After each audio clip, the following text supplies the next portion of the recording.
За шинэ 7 хоногийн минь залуусаа. Бичлэгтээ орохоос өмнө нэг гоё юм харуулъя та нарт. Бид $100 арилжааны дансаар хийсэн ашгаараа аялаж чадахгүй. Бид хоёр хамтдаа Alpha Threads Academy-ийн залуучуудтай хамт дансаар $100-аар цэнэглээд 5 хоног аялах гэж байна. Хэрвээ сайн болооч тэгвэл Хосоо. Эсвэл анх тааруул загсаа барьж идэв. Бид нар ашиг хийж авч аялаж байгаагаа та бүхэндээ болцохоор болсон. хэрхэн хуваалцах гэхээр доод байгаа YouTube сувгуудаа лайв стрим болон daily vlog-уудаараа хуваалцах болно. За тэгээд бидний энэ лайв болон влогууд маань 6 сарын 15-наас эхлэх учраас бидний хэрхэн хүлээж байгаа, хэрхэн аялаж байгааг харахыг хүсвэл сувгуулаад байгаад хүлээж байгаа.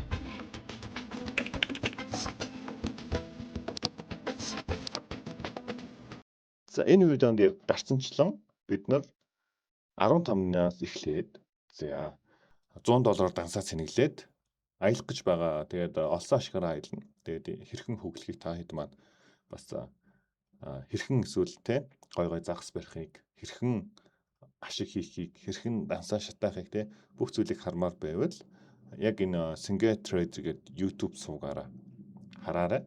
За тэгээд өдөр болгоны одоо лайв стрим дээр байхгүй ороогүй влогуудыг оруулна. За төрснүүдийг влог болгож оруулна гэсэн үг.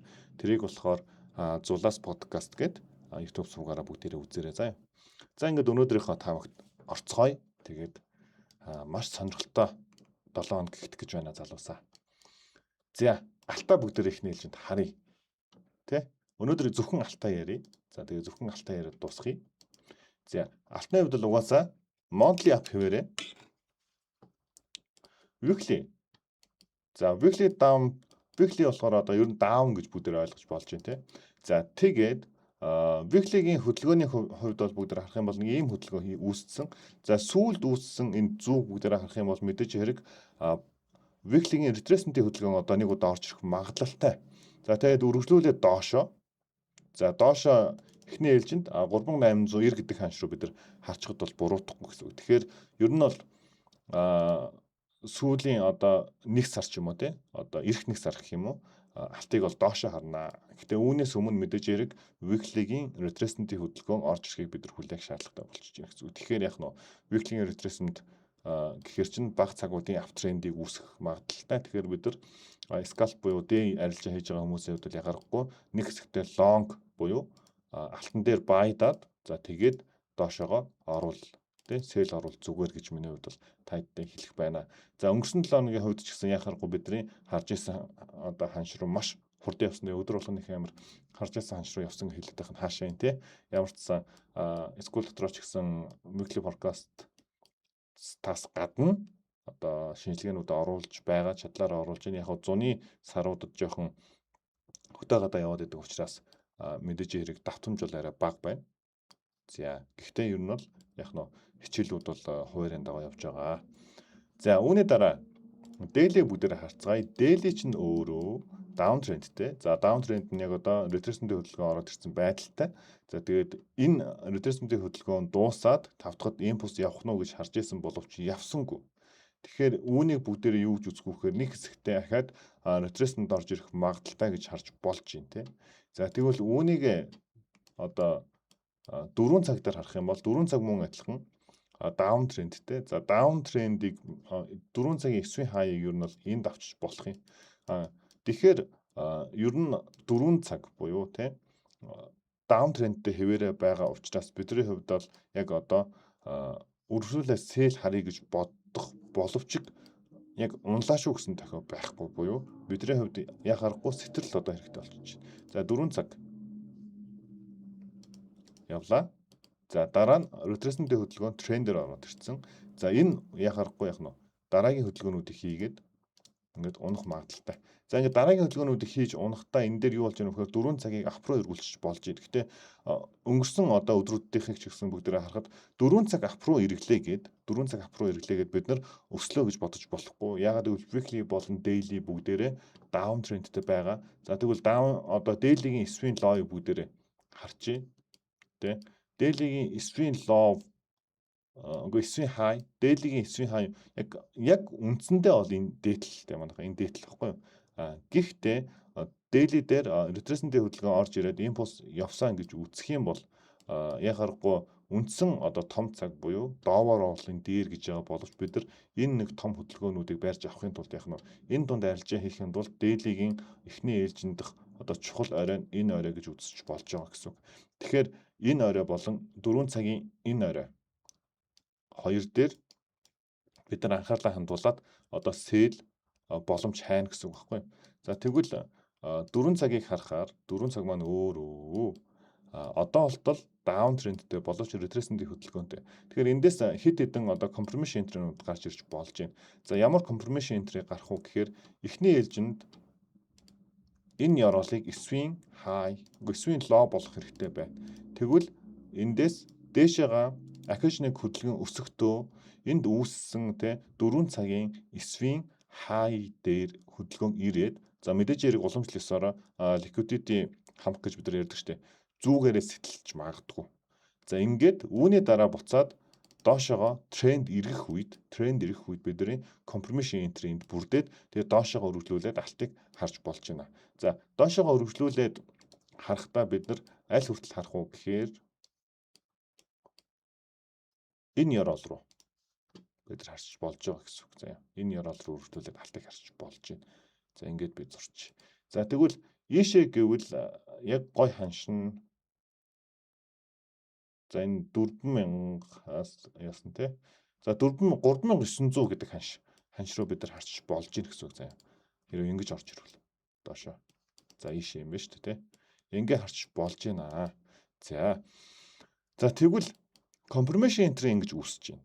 За confirmation entry үүсэхгүйгээр бас бид нар яг нь sell орох одоо рискийг шалгаж болж байна. Тэгвэл энэ рискийг бид нар хэрхэн шалгах вэ гэхээр хөдөлгөөн өсөж ирснийхээ дараа энэ дээр зүү татаад хаагдаад тодорхой хэмжээтэй одоо engulfing candle гардаг ч юм уу тийм reject candle гардаг ч юм уу тэр үед бидний хувьд бол risk entry хийгээд сэлдэж болж байна гэсэн үг. Эндээс risk entry хийгээд сэлдэж болж байна. За ийм. Ингэж бид нар risk entry хийж болж байна. За confirmation entry бол ингэж орж ирж байна гэсэн үг. За энэ бол ер нь бол алтыг том цагаараа бидний хувьд яг харахгүй доошо харж байна. Гэхдээ яг буцаад одоо өслөө шүү те нэг хэсэгтээ унахгүй шүү гэдэг тохиолдлууд гарлаа гэж бодъё л та бүгдээрээ те доошо унаагүй тохиолдолд бид нар ингээл одоо энэ 4 цагийн чарт чинь тэгэл бараг 7 хоногийг аваа хийчих штэ. Тэгэхээр арилжахгүй байна гэхэд хэцүү. Тийм учраас дараагийн бидний нэг арилжих боломжууд юу гарч ирж гэнэ үү гэхээр за иймэрхүү хөдөлгөөн орж ирэх юм бол бид нар 30 минут буюу бага цагууд дээрээ дээшээгээ компромишн аваад лонг орж болж ийн гэсэн үг. Лонг орохдоо яг нь эхний ээлжинд 4 цагийн 9 хай хүртэл дарааных нь дээлигийн 9 хай хүртэл бидний хувьд бол лонг орж болж байна. За үүний дараа тий. За энэ угаасаа баг зэрэг цэцлэг баг. Үүний дараа компромишн энтри хийж орж ирэх үү. Тэгэхээр энэ тохиолдолд энэ ловыг сэтэлж орж ирсний дараа бид нар энэ ловыг сэтэлж орж ирсний дараа бидний хувьд бол сэл харна. Гэхдээ энэ сэл харахтаа бас нэг асуудалтай зүйл нь юу вэ гэхээр шууд ийшээ харахад хэцүү болчихж байгаа. Яагаад гэвэл ийм одоо том ретресмент орж ирж байгаа тохиолдолд буцаж хүчтэй унах магадлал багасах буюу ахиж нэг удаа яроол руугаа ирчээд ретресмент өгөөд унах магадлалтай учраас энэ бол бүр олон хоногийн харилцаа болчиход байна гэсэн үг.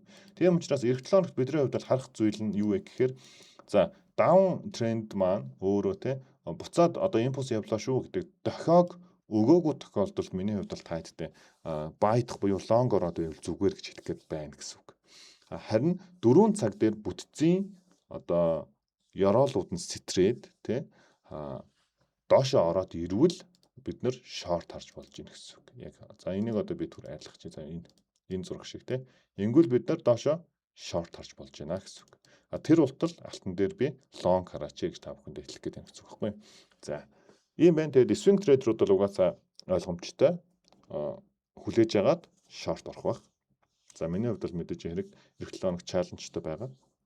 Тийм учраас скалпууд их хийнэ. Тэгээд энэ 7 хоногийнхоо одоо таамгийг энэ хүрээд ер нь дуусгая. Тэгээд ер нь ойлгомжтой байсан гэж би бодож шүү манайхаа.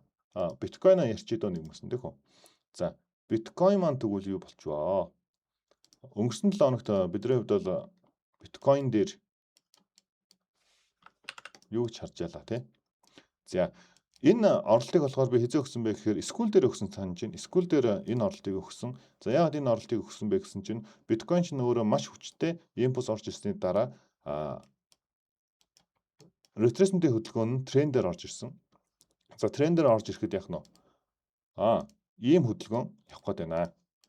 Тийм учраас эхний ээлжинд бид нар биткойн дээр лонг орж иж болж байна гэж хэлсэн. За үүний дагуу яах аргагүй биткойны хувьд бол ийм хүчтэй импульс орж ирсний дараа мэдээж хэрэг рискээ сайн барих хэрэгтэй. Тэгээд лонг харж байгаа. Тэгэхээр биткойны хувьд бол угаасаа ойлгомжтой. Яг ийм зурагтай байгаа гэсэн үг минь хувьд.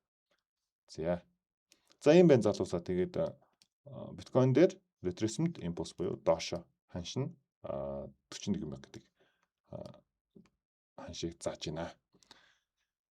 За ингээд энэ 7 хоногийнхаа weekly forecast-ыг бүгдээрээ дуусгая. За хамгийн гол нь эх 7 хоногт маш гоё хөгжилтэй зүйл болох гээд байна те. Бас их шанс шалгасан зүйл болох гээд байна. Дасандаа 100% доллартай яг арилжаанаас ашиг хийгээд аялж чадах болов бид нар те. Энийг бүгдээрээ бас сонирхоорой. Тэгээд ахаад хэлэхэд Single Trader. За YouTube. За тэгээд Зулаас подкаст YouTube сувгаар одоо урт хэмжээний видеонууд орно. За тэгээд мэдээж хэрэг Facebook пэйжүүдээр reel маягаар те одоо контентууд орно. Тэгээд та хэд маань үзээрэй. Тэгээд энэ сувгуудаа дагаарай. За энэ хүрээд дуусгая. Түр баяр залуусаа.